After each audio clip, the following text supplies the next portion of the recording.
चलिए वापस national park पर आते हैं, है ना। ये इको सेंसिटिव जोन था एक बीच में। Write down.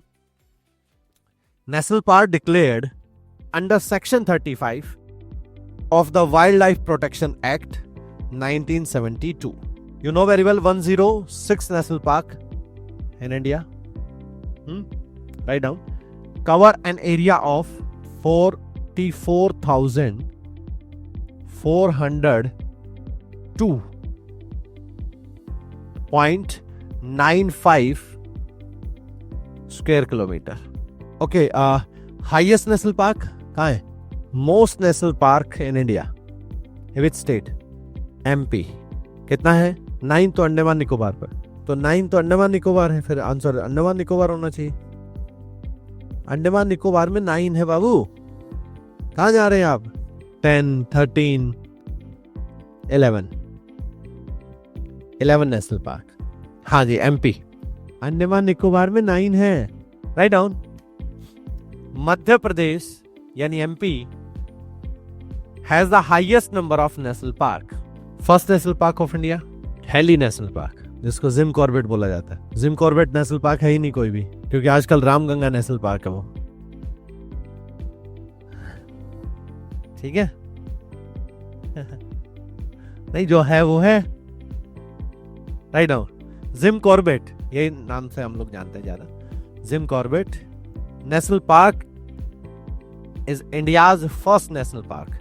अच्छा, largest national park of India, Hemis national park, है ना। कहाँ है ये? वेयर?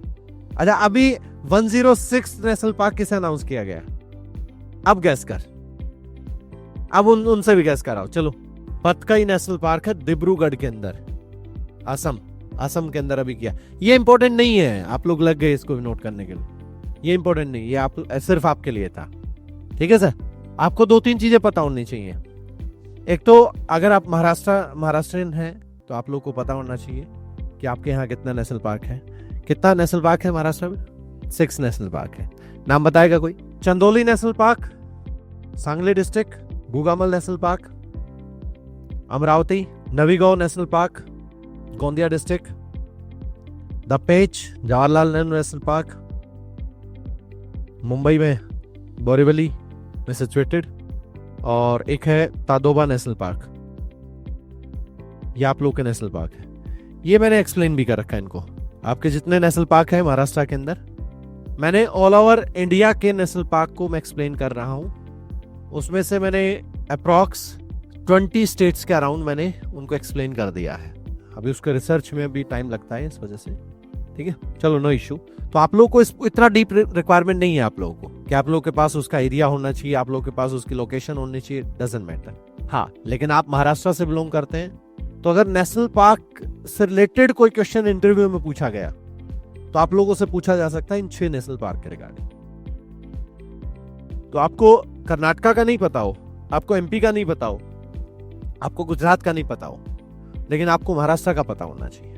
ठीक है, ये आपको 100% श्योर है, ये आपको पता होना चाहिए।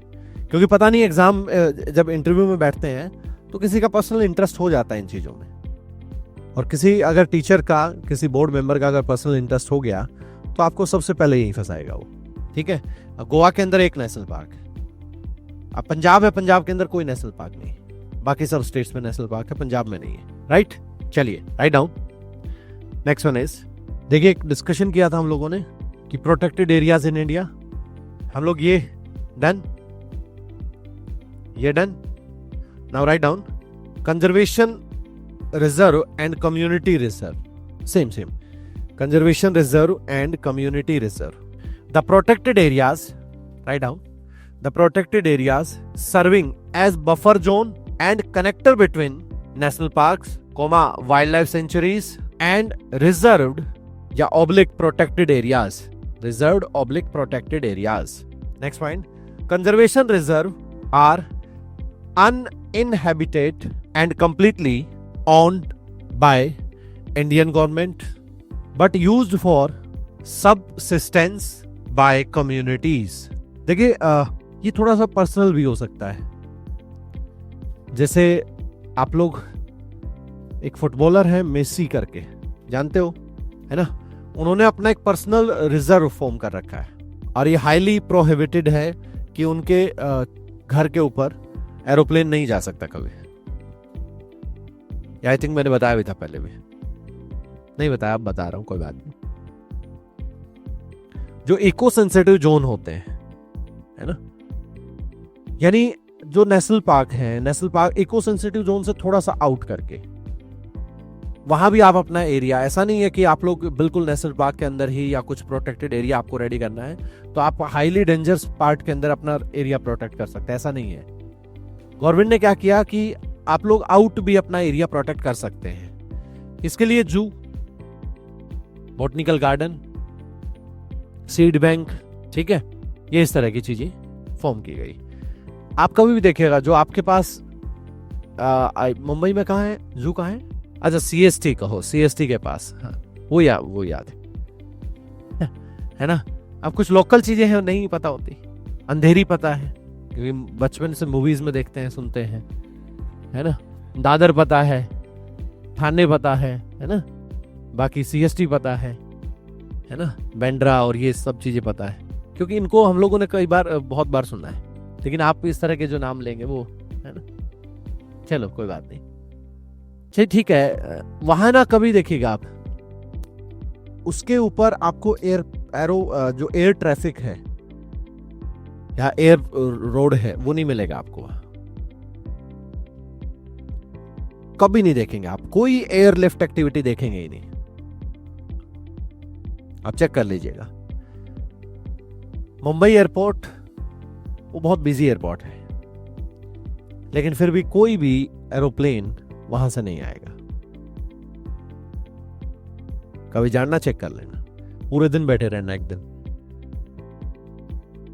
क्या आज तो हम सर को गलत साबित करेंगे, प्रूव करेंगे आज हम, है ना, फिर भी नहीं मिलेगा आपको।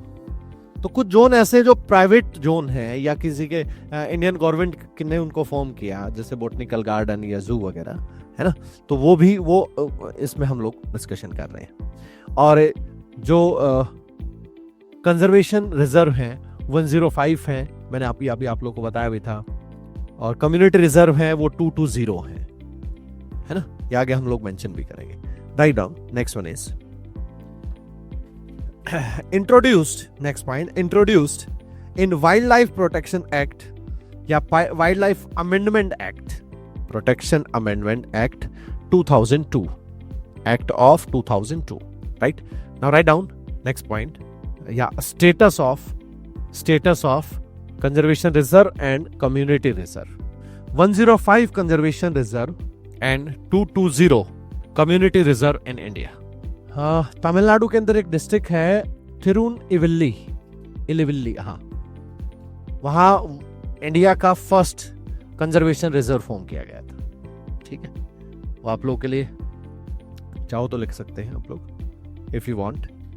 कोई कंजर्वेशन रिजर्व महाराष्ट्र में है, आई थिंक नहीं है आपके यहाँ। गोगाबिल कम्युनिटी रिजर्व ये कहाँ पड़ता है, बिहार में पड़ता है आई थिंक। और सरस्वती प्लांटेशन ये हरियाणा में पड़ता है, नहीं है यहाँ, महाराष्ट्र में नहीं है कोई भी। ओके नाउ, अच्छा एक प्रोटेक्टेड एरिया और भी है, क्या है, आप लोगों ने अभी यहाँ डिस्कशन किया था, protected area, national park, wild life sanctuary, ये आप लोगों ने किया था ना। बायोडाइवर्सिटी स्फीयर या BSR यहाँ आएंगे अभी हम लोग। लेकिन आप लोग एक चीज और देखते हो, मैरीन प्रोटेक्टेड एरिया भी तो होता है कि यहां तक आप लोग फिशिंग कर सकते हैं, उसके बाद नहीं कर सकते, है ना। तो मैरीन प्रोटेक्टेड एरिया वो भी आप लोग नोट कर लीजिए। A wide range of protected areas for marine conservation around the world include marine parks, nature reserve and locally managed marine areas purpose protects reef, sea grass, mud flats,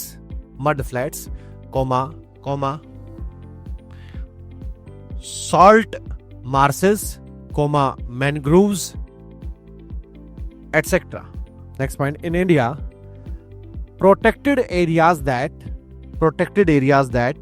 fall FALL within 500 meter from the high tide line and to marine environment are included in the marine protected area network. Write down. There are a total of 128 marine protected areas in India. आप लोग जहां बैठे हैं वो भी एक है marine protected area, Thane creek.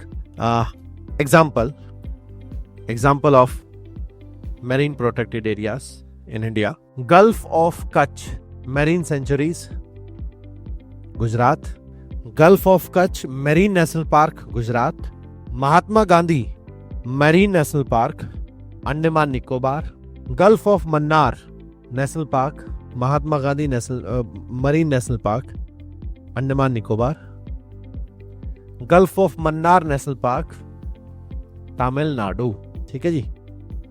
अब हम बात करेंगे, देखिए अभी तो टाइगर रिजर्व बात करना है, अभी तो बायोस्फीयर रिजर्व बात करना है, अभी एलिफेंट रिजर्व बात करना है. ठीक है, कौन सा है, कहाँ है, क्या है, वो सब हम लोग डिस्कशन करेंगे. Now next one is, write down, biosphere reserve BSR. India के अंदर टोटल 18 है. पहले कुछ इंफॉर्मेशन लेंगे हम इसके रिगार्डिंग, फिर हम लोग डिस्कशन करेंगे इंडिया से. जैसे आपको core zone, buffer zone, transition zone मैंने आपको डिस्कशन किया था, वो भी है. ठीक है, एक अभी इंडिया के पास 18 बायोस्फीयर रिजर्व है, BSR 18 है. उसमें से 12 जो BSR है वो MAB है ना. MAB की फुल फॉर्म होती है मैन एंड बायोस्फीयर लिस्ट. उसके अंदर इन्वॉल्व हुए हैं यूनेस्को ठीक लिस्ट, सॉरी इन यूनेस्को लिस्ट अभी हुआ है वो. ठीक है, मैंने आपको बताया था कि जो LMCC है, like minded mega diverse conservation, उसके अंदर 17 कंट्री हैं. LMCC, ये तो मैंने आपको बताया था कि मेगा डाइवर्स कंट्रीज है ना, लेकिन ये है like minded mega diverse countries. इसके अंदर 17 कंट्रीज हैं. ठीक है जी, इसके अंदर 17 कंट्रीज हैं. इंडिया भी उसका पार्ट है और इसको स्टार्ट किया था 2002 के अंदर. इसको स्टार्ट किया था हम लोगों ने 2002 के अंदर. अभी प्रेजेंट में यूनेस्को इसको देख रहा है. और इंडिया में सबसे पहला जो नेशनल पार्क था वो नीलगिरी बायोस्फीयर रिजर्व था. ठीक है, 2020 में पन्नो नेशनल पार्क, पन्नो बायोस्फीयर रिजर्व है, उसको अभी यूनेस्को की लिस्ट में हम लोगों ने शामिल किया था. ठीक है सर, तो ये जो यूनेस्को में रखे जाते हैं, दैट मीन्स वो कोई इंटरनेशनल इंपॉर्टेंस रखते हैं. नेशनल इंपॉर्टेंस रखने वाले इंडिया में सिर्फ 6 हैं, इंटरनेशनल इंपॉर्टेंस रखने वाले इंडिया में 12 हैं. टोटल बायोस्फीयर रिजर्व इंडिया में 18 है. ठीक है, टोटल बायोस्फीयर रिजर्व इंडिया के अंदर 18 है. Write down. Area of terrestrial and coastal /marine ecosystem where plant and animal wildlife are protected. They promotes sustainable development called learning place of sustainable development, initiated by learning place for sustainable development, initiated by UNESCO in 1973 to 1974 under Man and Reserve MAB programme. क्या है ये MAB? Process के बारे में लिखते हैं, heading डाले MAB, man and reserve. Man biosphere reserve आ गया. हाँ, लिखो sir. Launched by this programme launched by UNESCO in 1970. This is intergovernmental scientific program and aims to establish a scientific basis for enhancing the relationship between peoples and their environment. वैसे सिर्फ as your knowledge एक point note कर लें, हमारे लिए वैसे India का जो फर्स्ट नेशनल रिजर्व है, बायोस्फीयर रिजर्व, वो नीलगिरी 2000 में उसको एस्टेब्लिश, वो मैं अभी आपको मेंशन करा दूं। एक वर्ल्ड का मैं आप लोगों को नोट करा रहा हूं, ठीक है, write down. World first biosphere reserve. अब बायोस्फीयर रिजर्व पूरा ना लिख करके आप लोग बीएसआर लिखे, सिर्फ BSR. World first biosphere reserve was established in 1979। As of 2022, क्योंकि 23 का भी रिपोर्ट नहीं आया है, ठीक है, as of 2022 there are 738 biosphere reserve in 134 countries, including 22 trans-boundary sites. Here we are talking about biosphere reserve in India. The Indian National Man and Biosphere Committee identifies and recommends potential sites for designation as biosphere reserve following the UNESCO guidelines and criteria. अब India में जो national biosphere reserve programme है वो India में start कब होता है, ये हम लोग डिस्कशन करेंगे कि इंडिया में स्टार्ट कब हुआ ये प्रोग्राम। अच्छा, विच एक्ट जो इसको कंट्रोल कर रहा है, विच मिनिस्ट्री, है ना, ये सब हम लोग डिस्कशन करेंगे। और क्या इसके अंदर कंजर्व करते हैं हम लोग। अभी तो आप लोगों ने पढ़ा बायोस्फीयर रिजर्व, लेकिन बायोस्फीयर रिजर्व में कंजर्व क्या कर रहे हो, है ना। इंडिया में 1986 में फर्स्ट जो बायोस्फीयर रिजर्व है वो नीलगिरी, मैंने आपको पहले ही बताया है, ठीक है। जैसे आप लोगों का नेशनल पार्क होते हैं, ऐसे ही सेम कंजर्वेशंस को जो एनिमल्स हैं, प्लांट्स हैं, उनको कंजर्व करने के लिए इसको फॉर्म किया जाता है। नेशनल पार्क फॉर्म किए जाते हैं एक पर्टिकुलर स्पीसीज के लिए, सॉरी कुछ स्पीसीज के लिए। वाइल्ड लाइफ सेंचुरी फॉर्म की जाती है एक पर्टिकुलर स्पीसीज के लिए, और ये है, इसमें different different kind of plants भी होते हैं, डिफरेंट काइंड ऑफ एनिमल्स भी होते हैं, वो बीएसआर के अंदर होते हैं, ठीक है। मैं अगर छोटा सा डिफरेंस आप लोगों के सामने रखूं इन तीनों के बारे में, 1986 के अंदर इसको फॉर्म किया हम लोगों ने, ठीक है, ठीक है, यही डिफरेंस है। जो बीएसआर है, बीएसआर नेशनल पार्क और वाइल्ड लाइफ सेंचुरीज, है ना। बीएसआर क्या है, इसके अंदर सब कुछ प्रोटेक्ट करते हैं हम लोग। मैं वैसे आप लोगों को समझा रहा हूं, ये कोई हमारा पार्ट नहीं है, क्वेश्चन नहीं है, क्योंकि आप लोग पढ़ रहे हो, काफी टाइम से आप लोग देख रहे हो। 18 BSR we have, 106 national park और 567। आप लोग को यही डिफरेंस का नहीं आइडिया होगा कि इन तीनों में डिफरेंस क्या होता है। आप लोगों ने पढ़ तो लिया वाइल्ड लाइफ सेंचुरी, आप लोगों ने पढ़ तो लिया नेशनल पार्क, लेकिन डिफरेंस क्या है ना।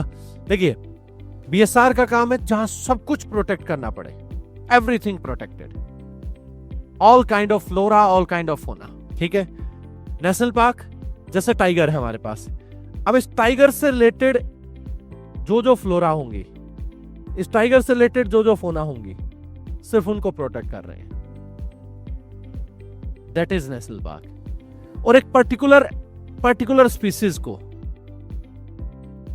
एक पर्टिकुलर स्पीसीज को हम लोग प्रोटेक्ट कर रहे हैं, जैसे किसी बर्ड स्पीसीज को, किसी एनिमल स्पीसीज को, सिर्फ एक स्पीसीज को, वो हमारा क्या होगा, वाइल्ड लाइफ सेंचुरी होगा। अगर आप लोग कहें सर सिर्फ टाइगर को जहां प्रोटेक्ट करें तो क्या वो वाइल्ड लाइफ सेंचुरी होगा, नहीं, वो वाइल्ड लाइफ सेंचुरी नहीं होगा, वो टाइगर रिजर्व होगा। इसी वजह से हम लोगों ने टाइगर्स के लिए अलग से क्रिएट किया। एलिफेंट होगा तो एलिफेंट रिजर्व होगा वो। अब टाइगर से रिलेटेड जितना भी फ्लोरा है, जितना फोना है, टाइगर से रिलेटेड फोना ही काम आएगा, फ्लोरा तो नहीं आएगा। बट टाइगर से रिलेटेड डियर है, इसको प्रोटेक्ट कर रहे हो, डियर तो फ्लोरा ले रहा है ना, उसको भी प्रोटेक्ट करना पड़ रहा है। जहां सब कुछ आपके पास हर प्रोटेक्शन। अब इन तीनों में से देखिए बड़ा कौन हो गया, बीएसआर हो गया। बीएसआर सबसे बड़ा है इंडिया के अंदर। अब इसके अंदर भी 3 जोन सेम होंगे, first is core zone, second is buffer zone, third one is transition zone. जो सेम कंडीशन आपकी यहां थी वही सेम कंडीशन यहां होंगी, ठीक है। यहां कोई कमर्शियल एक्टिविटी नहीं होगी बीएसआर के अंदर। और इसको मींस मैंने यहां जो डिस्कशन किया है, यहां लिविंग ऑर्गेनिज्म की बात है, यहां लिविंग प्लस नॉन लिविंग दोनों की बात है। यहां सिर्फ लिविंग की बात है और यहां एक पर्टिकुलर स्पीसीज की बात है। एक छोटा सा डिफरेंट है इनमें, ठीक है। और जो वाइल्ड लाइफ सेंचुरी है इसका प्रोटेक्शन आप लोग ये कह सकते हो कि ये कमर्शियल भी प्रोटेक्ट हो सकता है। मान लीजिए गवर्नमेंट ने कहा किसी कंपनी को कि आप इसको प्रोटेक्ट कर लो, हो सकता है। इसको गवर्नमेंट प्रोटेक्ट करती है, इसको भी गवर्नमेंट प्रोटेक्ट करती है, तो इन दोनों को गवर्नमेंट प्रोटेक्ट करती है, ये कमर्शियल प्रोटेक्ट हो सकता है। जैसे किसी कंपनी को पैसा दिया कि आप प्रोटेक्ट करो, वो प्रोटेक्ट करेंगे, ठीक है।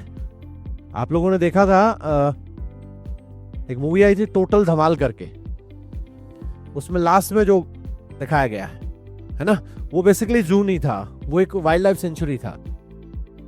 उसको प्रोटेक्ट किया, उसको वो किसी को वो दे सकता है। अब मान लीजिए कमर्शियल मैं प्रोटेक्ट कर रहा हूं इसको, ठीक है, मेरा पर्सनल, मैंने वाइल्ड लाइफ सेंचुरी या गवर्नमेंट से मैंने उसकी अथॉरिटी ले रखी है, तो अब इसको प्रोटेक्ट मैं कर रहा हूं। सडन मेरे पास कुछ ऐसा आया कि मैं प्रोटेक्ट नहीं कर सकता, तो मैंने आप लोगों से बात की कि लीजिए मेरे को इतना पैसा दीजिए, या मेरे को नीड हुआ, पैसे का नीड हुआ, तो बैंक के पास गया मैं कि मेरे को ये मेरे पास इतने साल तक प्रोटेक्शन के लिए है, मेरे को कुछ पैसा चाहिए, बैंक ने मेरे को पैसा दिया। या मैं किसी प्राइवेट पर्सन के पास गया कि मेरे को आई नीड मनी, है ना, तो उन्होंने पैसा दिया। यस और नो? तो ये कमर्शियल प्रोटेक्ट हो सकता है, ये कमर्शियल प्रोटेक्ट नहीं हो सकते। ये लिविंग नॉन लिविंग सबके लिए होगा, ये पर्टिकुलर स्पीसीज के लिए होगा, जो उससे जुड़ी फ्लोरा है, फौना है, उससे होगा। ये एक पर्टिकुलर स्पीसीज के लिए होगा। देन ये डिफरेंस होता है इनमें, right. Now come to the point. आप लोग national bio reserve programme, biosphere reserve programme, national BSR programme, this program initiated in 1986, conservation of diversity and integrity of plants and animals, in natural ecosystem, next one, provision of areas for research and monitoring. Biosphere reserve is an international designation by UNESCO for representative parts of natural and cultural landscape extending over a large area of terrestrial or coastal / marine ecosystem.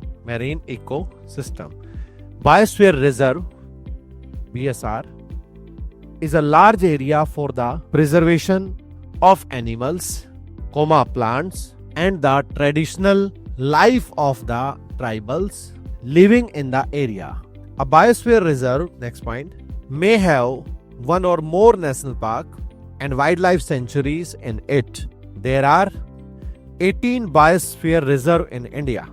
ठीक है जी, biosphere reserve in India. अब इनके नाम return करके तो आप लोग वैसे भी रिटर्न कर लेंगे, मेरे को भी नाम बोल के रिटर्न कराना पड़ेगा, है ना। कोई फैक्ट तो है नहीं इसके रिगार्डिंग कि भाई, मेरे को लगा कि आप लोग काफी थक गए होंगे लिखते लिखते। एक फिगर मैं शो करता हूं आप लोग के सामने, ये इंडिया के बायोस्फीयर रिजर्व हो जा, ठीक है।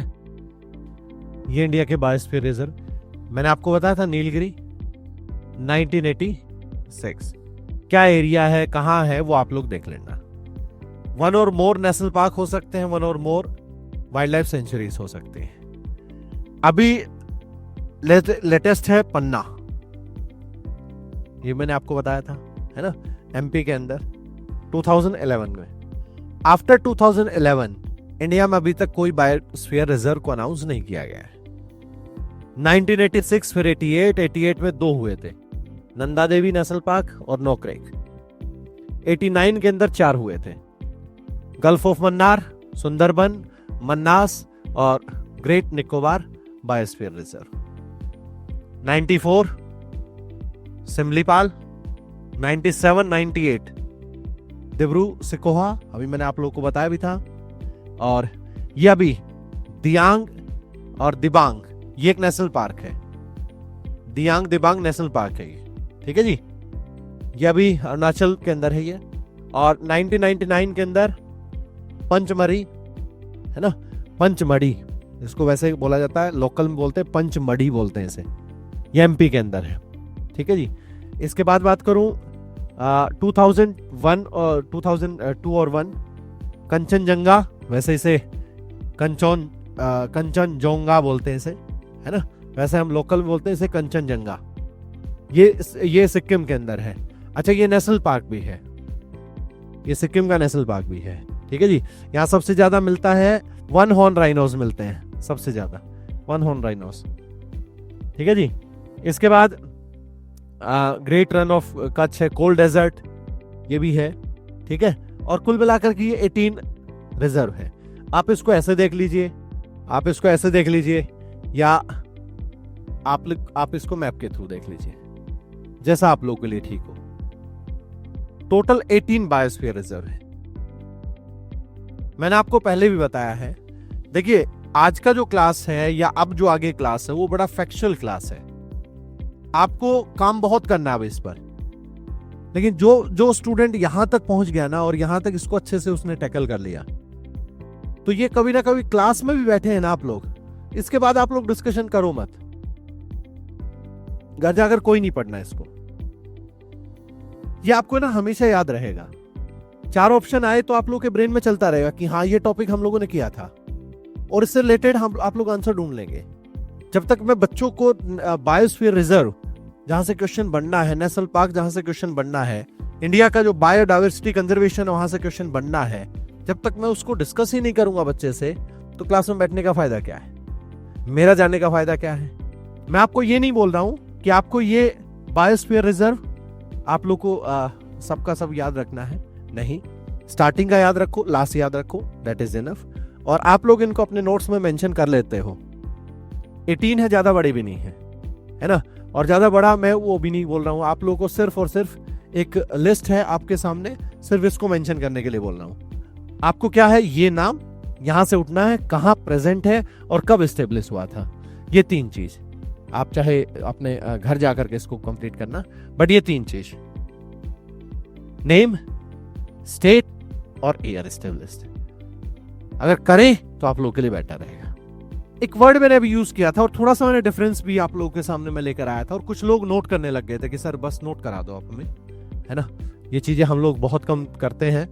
आप जो चीजें हैं सिर्फ उसको नोट करा दो। और मैं देख रहा था कि आप लोगों के हाथों में काफी लैक्टिक एसिड फॉर्म हो चुका है ना। रिटर्न कर रहे थे तो इन सेल्स को ज्यादा ऑक्सीजन की नीड थी, ऑक्सीजन इनको मिला नहीं क्योंकि पूरी बॉडी रेस्ट कर रही है, तो ग्लूकोज यहां लैक्टिक एसिड में ब्रेक हो गया, तो पेन होने लग गया हाथों में। इनडायरेक्टली मैं ये कहना चाह रहा हूं कि आपकी उंगलियों में पेन होने लग गया होगा, है ना। बाकी मैं आप लोगों को बता दूं एक छोटा सा पॉइंट, कि जो आप लोग अभी आज काम कर रहे हो, 3 आवर्स का एक क्लास, 3 आवर्स का एक क्लास, है ना। जब आप एग्जाम में बैठेंगे ना, तो वो 3 घंटे तो जैसे अभी तो आप और हम बात कर रहे हैं, वो 3 घंटे सिर्फ आपके लिए होंगे। और आपको वो 3 घंटे ऐसा लगेगा कि जैसे आज 1 घंटे में ही हो गया 3 घंटा कंप्लीट, जब मेंस का पेपर लिखेंगे। कुछ इंटेंशन होती है वो अच्छी होती हैं, कुछ समय को लेकर होती हैं, कुछ वैसे इंटेंशन होती हैं, है ना। तो ये जो इंटेंशन है आप लोगों की, जो काम करने की है या बैठने की है, ये कहीं ना कहीं आप लोग को बेनिफिट करेगी, आज नहीं तो कल, जब आप लोग मेंस का पेपर देंगे, है ना। देखिए एक चीज समझिएगा, कोप आया है, रिसेंट आया है कोप 28, है ना। उसके UNFCCC का अभी एक न्यूज भी है, उसके बेनिफिट्स क्या हैं, उसके एडवांटेज डिसएडवांटेज, तो ये सारी चीजें अभी आई हैं। आप लोग को सिर्फ उसको अपडेट करना है। जब मैं आप लोग के सामने फ्रेमवर्क रखूंगा ना, तो आप लोग को आइडिया हो जाएगा कि UNFCCC 1992 में ही क्यों आया, IUCN 1948 में क्यों आया। ठीक है, इनको पैसा देने वाला इंस्टीट्यूशन अलग है, world wide fund WWF, red list, grey list, black list, green list, वो शो करने वाला इंस्टीट्यूट, वो उसका फंक्शन अलग है। UNCCC का फंक्शन अलग है। बोटलैंड, सबसे पहले बोटलैंड कमेटी हुई थी, नॉर्वे की जो president, former president of Norway, वो सबसे पहला अगर किसी के ब्रेन में चला था ना, तो नॉर्वे की जो प्रेसिडेंट रही हैं बोटलैंड करके, उनके ब्रेन में आई थी ये सबसे पहले बातें, और तब जाकर के इंस्टीट्यूशन फॉर्म होना स्टार्ट हुआ था। जब उनकी रिपोर्ट, पहली रिपोर्ट उनकी आई ना, तब जाकर कोप स्टार्ट हुआ था, कॉन्फ्रेंस ऑफ पार्टीज। पूरे वर्ल्ड के कुछ कंट्रीज ने ये देखा कि हम एक बार ईयर के अंदर एक बार हम लोग डिस्कशन करेंगे कि एनवायरमेंट क्या चल रहा है। उस बेस पर कोप आई है, और फिर कोप जब UNFCCC बनाया गया ना, तब पहली कोप आती है। 2015 के अंदर कोप आई, जिसमें पेरिस एग्रीमेंट निकल करके आया। 2016 में कोप आई, जिसमें एक मिनी माटा कन्वेंशन निकल के आया, नियागो कन्वेंशन निकल करके आया, क्योटो कन्वेंशन निकल करके आया। ये सब कन्वेंशंस हैं। तो कोई भी कोप, ये जो हमारी अब कोप है, इस कोप का भी तो एक क्राइटेरिया है। ये 23 नवंबर से लेकर 10 दिसंबर तक होती है एवरी ईयर। देखिए, अब एक बात समझिए, यूपीएससी को पता होती है और आपको भी पता होती है, तो अपने आप को तैयार क्यों नहीं कर लेते? अपने आप को उस पार्ट के अकॉर्डिंग तैयार क्यों नहीं कर लेते? कोई बड़ी बात नहीं एग्जाम को क्लियर करना, बट उसके लिए तैयार करना अपने आप को time to time, exact up to date, ये बड़ा टास्क है। अगर आप लोगों को अपने क्लास के अंदर अपनी प्रेजेंस को, अपनी ब्यूटी को शो करना है ना, तो डेली पानी के साथ लड़ाई करनी पड़ेगी, डेली नहाना पड़ेगा। राइट और नॉट? आप 4 दिन नहा के मत आओ,